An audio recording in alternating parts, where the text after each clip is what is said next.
Really? Really? 11:42? 11:42. And I'm here talking about the Utah Jazz at 11:42. You know what? Damn it, Trouty. Trouty, you know what? I don't care if it was the Jazz either. Okay. That was the can of whoop ass. That was the can of whoop ass that we would have purchased from the toy store in 1999 with Stone Cold's face all over it. Damn it. That's what we were calling for in this one. All right.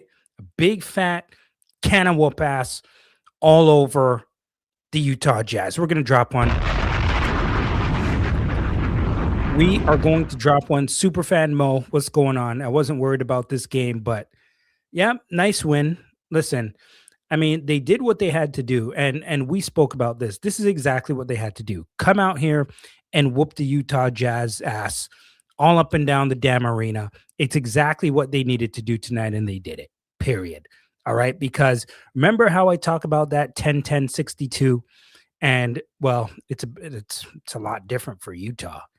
Seems like every game they're getting their ass kicked. But yeah, the Raptors will blow a team out at least 10 times, get blown out 10 times. And then 62 games on average will be competitive. So we saw the opposite of what we saw last night in Phoenix happen to the Utah Jazz with the Toronto Raptors doing some damage tonight. But we got a few things that we have to talk about. But my goodness, really, I'm angry that I'm talking about the Utah Jazz at this time, to be completely honest with you. Seriously, you know, an episode of Paradise came out last night. And so, you know, I are you guys watching that show? Have you guys seen the show Paradise? Do you guys like that show? I'm curious here. I'm curious. There's a lot going on in that show. But anyway, you see, this is what happens when you go up against a team like the Jazz. I start talking about other things already, and the damn show just started. Anyway, let's be serious for just a second here before we start talking about Paradise, at least. Let's drop one. Okay. One more time for the Raptors for getting this win. This was a really big beatdown, 143-127. And honestly, for the majority of the game, it was like a 25, 30-point game here.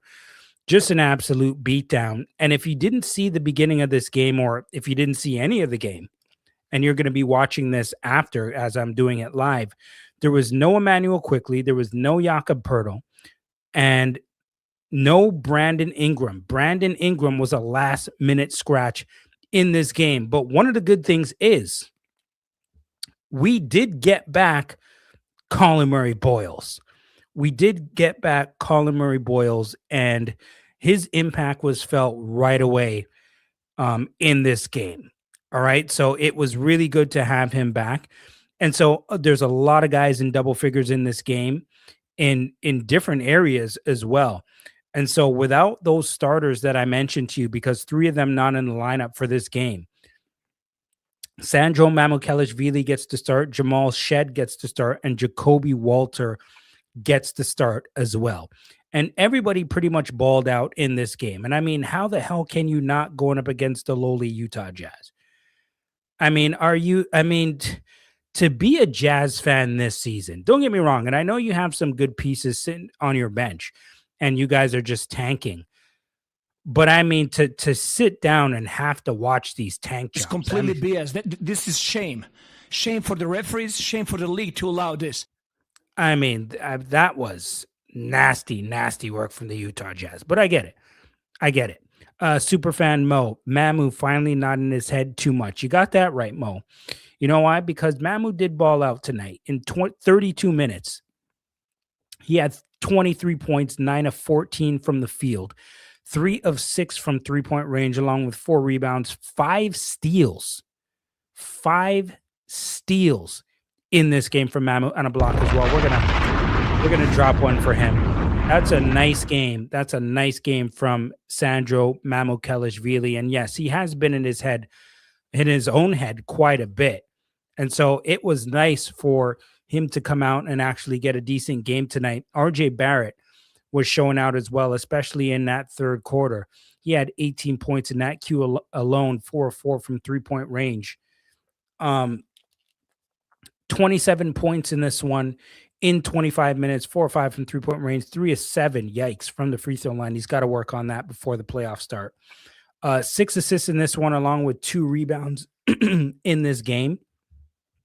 And so Barrett did show out in this game. He was aggressive early as well. Excuse me. Jacoby Walter was one of those guys that we have been talking about religiously. At least I have.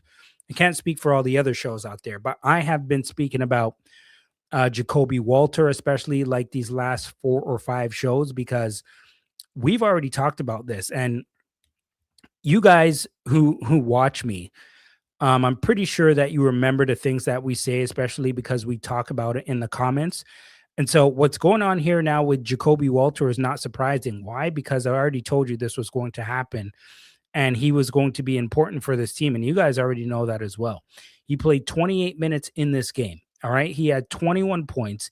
He was 7 of 10 from the field and 6 of 8 from 3-point range. 5 rebounds as well, 2 assists in this game. Only 1 turnover, gave you a steal and a block as well. We're going to drop one for 1, Jacoby Walter and Jamal Shed. Jamal Shed in this game, 29 minutes in this game, only 7 points, but listen to this. 15 assists in this game. 15 assists for Jamal Shed. He was carving them up out there. Okay. Carving them up, breaking down that defense, finding guys in scoring position. Good job from Jamal Shed out there. It ain't just about scoring if you're Jamal Shed. He can do a bunch of other things out there, passing being one of them. And he did a pretty damn good job of that tonight. And so we will speak a little bit about this game, hopefully not too long, because damn it, it's almost midnight and I'm tired. Okay? I'm tired. And I mean, damn, it's Utah. Who are we kidding here? I mean, who are we kidding here? It's the Utah Jazz, guys. I mean, please. Colin Murray Boyles last played February 25th against the San Antonio Spurs. Okay, but we got him back in the lineup tonight. And I have some things that I need to talk to you about with one Colin Murray Boyles in just a second. Raptors had a 10-9 lead early in this game. 6:29 remaining in that first quarter. Scotty had 6 points, all in the paint, 2 dunks early on in this game. And then Walter goes forward and drills a 3 and gets fouled at the same time. And one Scotty Barnes, I didn't even mention him in this game, 27 minutes, 20 points, an efficient 8 of 10 from the field, 1 of 2 from 3-point range, 3 of 3 from the free throw line, 7 rebounds, 10 assists. In this one, gave you a steal, gave you a block as well. I'm going to drop one. Okay. Nice consistency and, doing a little bit of everything for you, as he typically does. Now, Colin Murray Boyles gets into this game, forces a turnover, which then leads to a Grady Dick layup in transition. And then also, for those of you who didn't know, Markelle Fultz did sign a 10-day contract with the Toronto Raptors, and he did get some minutes in this game. He played 16 minutes. He played 16 minutes in this game. He had 2 points. He had 5 assists. He had 3 turnovers, though, but he gave you 2 steals. He was 1 of 5 from the field. And he did look good at certain points in this game, which was nice to see if you're Markelle Fultz, because when you guys think of Markelle Fultz, don't you think about 9-10 years ago when he was drafted? And you're like, damn, what happened? But it is nice to see him kind of making a comeback here. To a certain degree, I guess. And so that aspect of it is nice to see Markelle Fultz. But I thought he was decent for, certain parts of this game, especially early on. But Colin Murray Boyles, man, damn, is that guy good defensively? That is just like a broken record kind of thing, talking about Colin Murray Boyles, his strength. Listen, when I worked the last Raptors game, which Raptors game did I work? I worked the last game when we played, I think, the Knicks. And I was talking to somebody from the organization, and they were talking about how Colin Murray Boyles actually, pound for pound, is the strongest player on the team.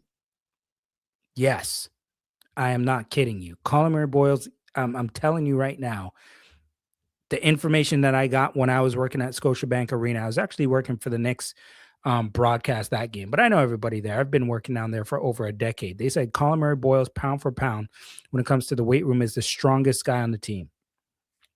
So his ability for strength and speed, his defensive awareness and defensive IQ, boy, is he going to be needed down the stretch.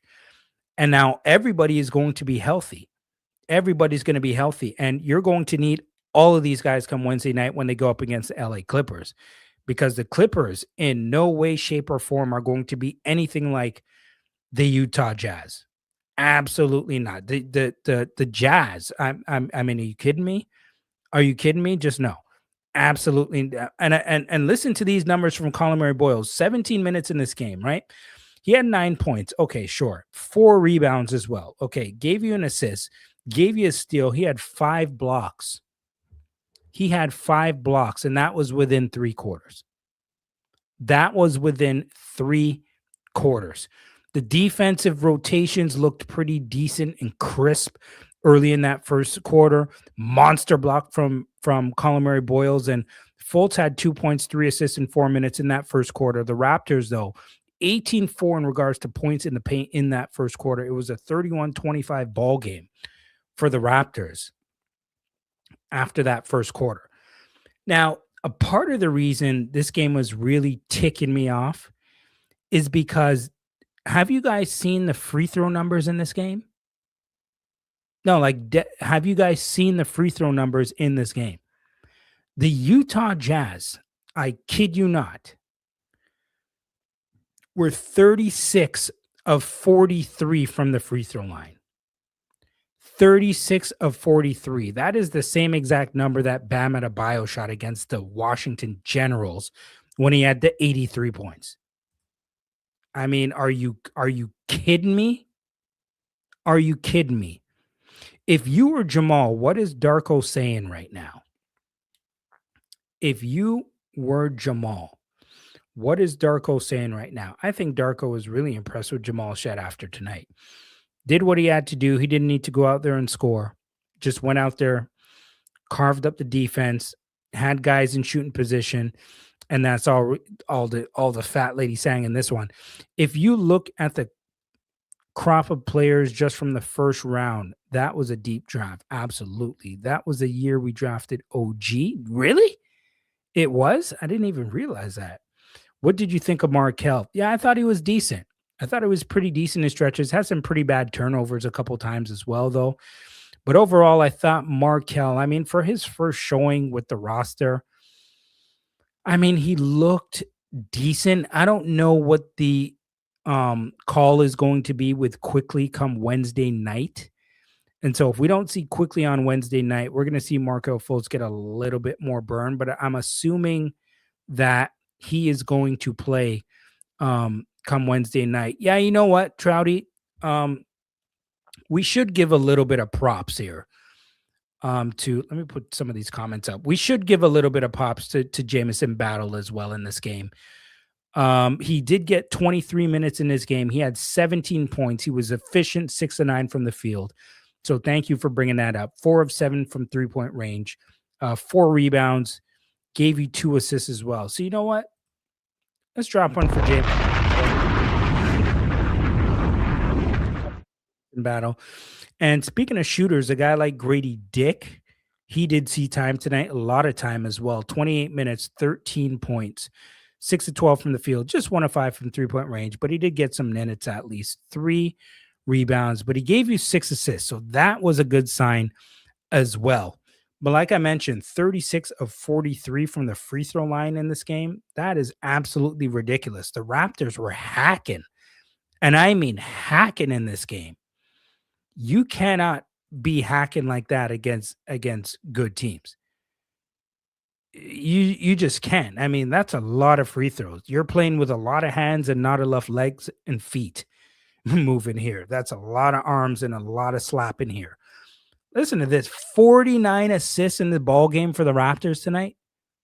49 assists on 54 made field goals.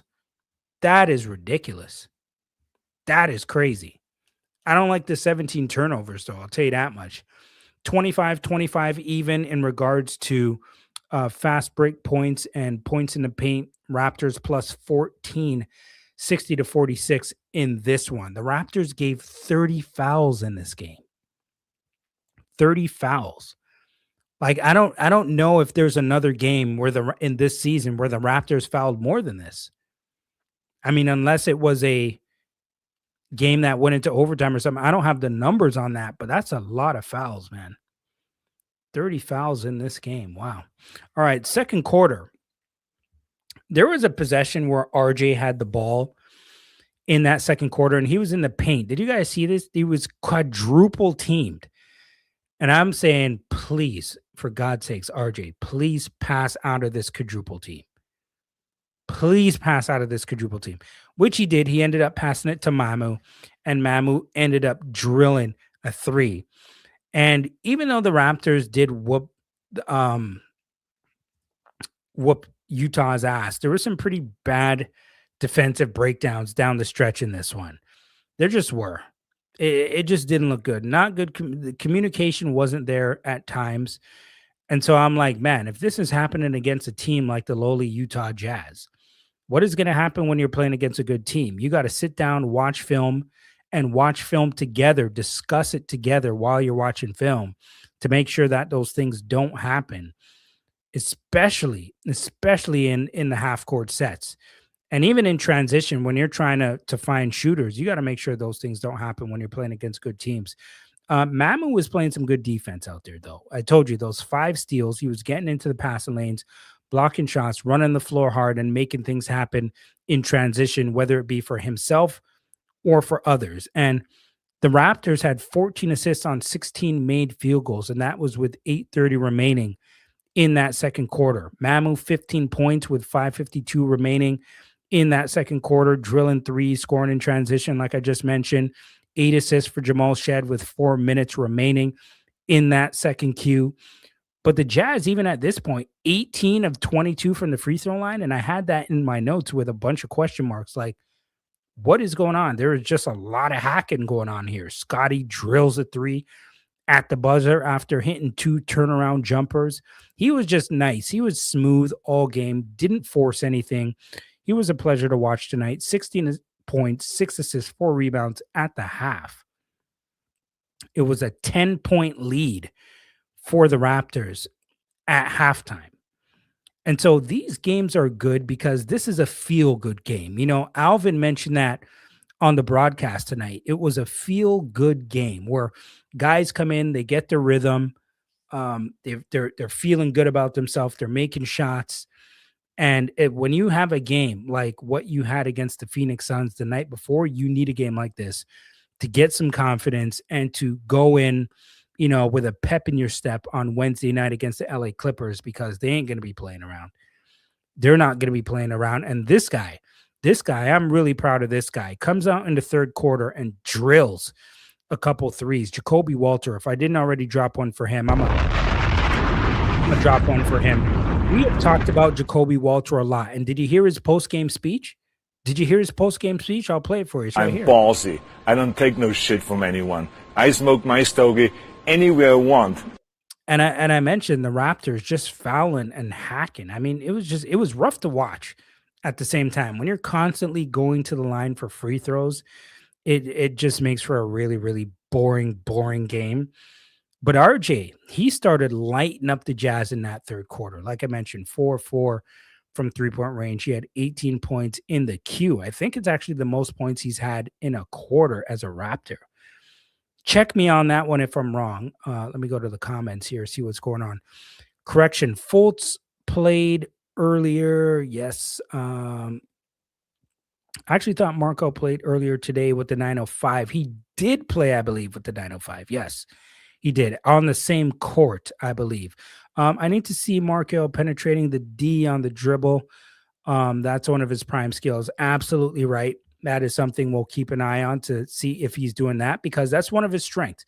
You want to see him be able to do that. Battle, like I mentioned, knocking down some threes. The Raptors had 49 points in the third quarter. That is the most in any quarter this season. it was a 117-88 ball game after 3 quarters.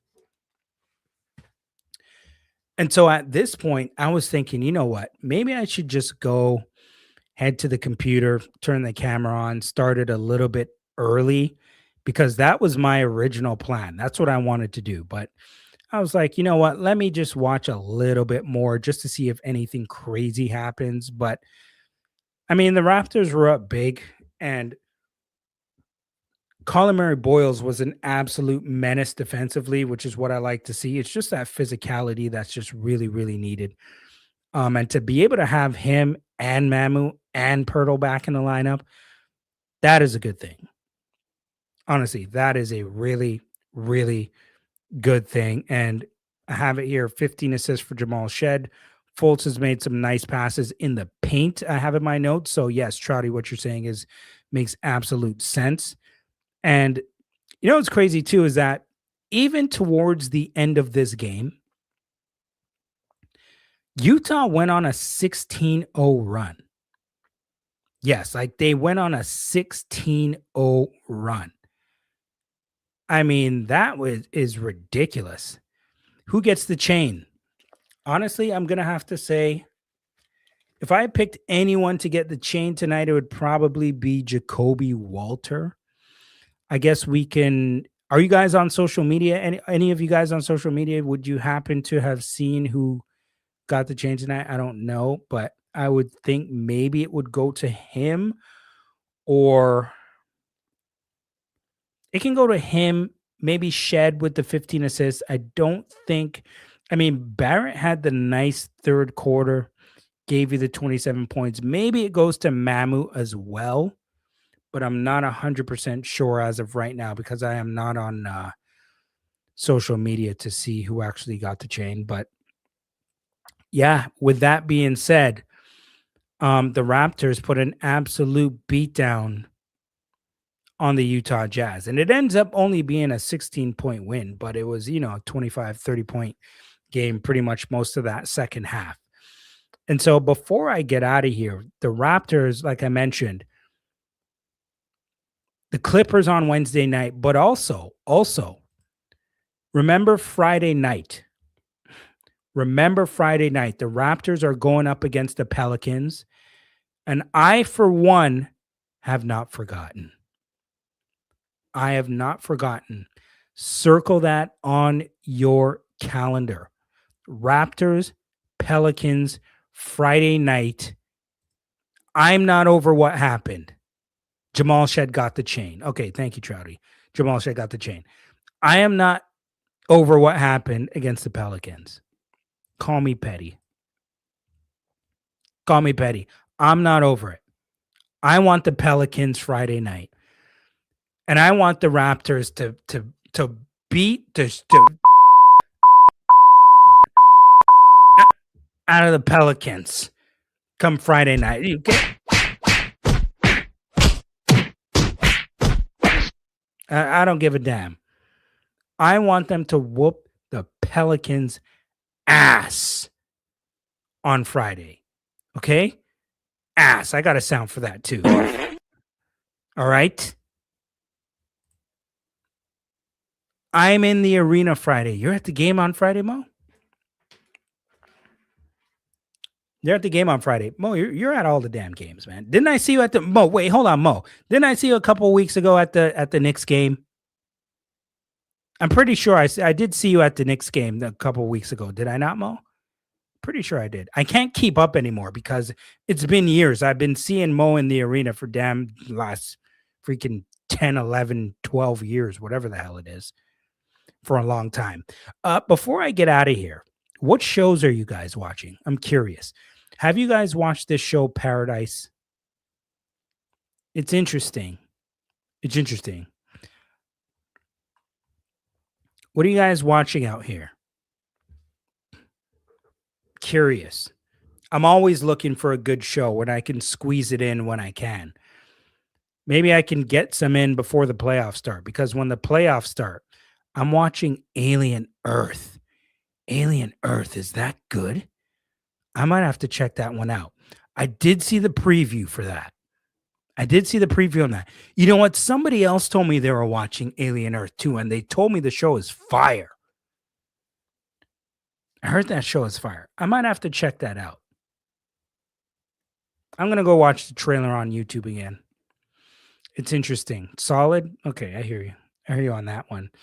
How long has it been? 25 minutes? I think that's pretty good. 143-127. The Raptors beat the lowly Utah tanking Jazz. At Mike Roach 7 on IG, at Mike Roach 23 on X. Make sure you follow, like, subscribe, and share the show. Thank you for being with me live. This is actually very new for me to be doing live shows after these games, but I find it's just much easier to do it this way than to do the show and then upload it when it could just be streaming live. Just makes everything easier. And the best part is I get to interact with you while the show is going on. Thanks for being with me. I will see you on Wednesday night. Leave a comment as well, peeps. Comments don't show in the comment section of, listen, get in the comments. I'll be talking to you there as well. This is the Mike Roach Show. Until next time, player profile coming up as well. Until next time, I'm out. See you guys soon.